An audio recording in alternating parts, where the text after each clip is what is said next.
ეუთოს საპარლამენტო ასამბლეის 22 სესიიდან საქართველოს საპარლამენტო დელეგაცია გუშინ გამთენიისას დაბრუნდა. დელეგაციის ხელმძღვანელი ვიქტორ დოლიძე ეუთოს ასამბლეის რეზოლუციით კმაყოფილია, თუმცა უმრავლესობისა და უმცირესობის წარმომადგენლები რეზოლუციის სხვადასხვა მუხლზე ამახვილებენ ყურადღებას. საპარლამენტო უმრავლესობის წარმომადგენლები რეზოლუციის იმ მიმართულებაზე საუბრობენ, რომელიც დეოკუპაციასა და იძულებით გადაადგილებულ პირთა უპირობო დაბრუნება შეეხება. უმცირესობა კი იმ მუხლზე ამახვილებს ყურადღებას, სადაც ნაციონალური მოძრაობის გენერალური მდივნის დაკავებაზეა საუბარი.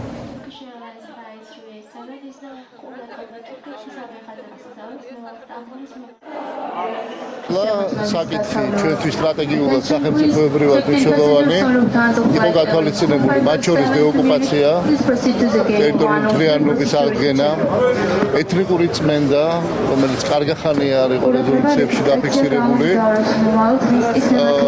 ჩვენთან მიმდინარე კონსტიტუციური ცვლილებები, რომელიც ითვალისწინებს ძალთა ბალანსის აღდგენას ქვეყანაში და პრეზიდენტისთვის იმ უფლებამოვალეობის ჩამორთმევას, რომელიც პრაქტიკულად ავტოკრატიულ რეჟიმში გადადიოდა. ცალკე პარაგრაფია, რომელიც უკვე საქართველოს ეხება სამწუხაროდ და აქ არის როგორც მაგალითი მოყვანილი ბანო მერაბიშვილი და ხელისუფლებას მოუწოდებენ, რომ არ იყოს ქვეყანაში შერჩევითი სამართალი და პოლიტიკურ ოპონენტებთან ანგარიშწორება. საქართველოს ტერიტორიები არის ოკუპირებული და დევნილების და იძულებით გადაადგილებული პირების დაბრუნება არის აუცილებელი პირობა.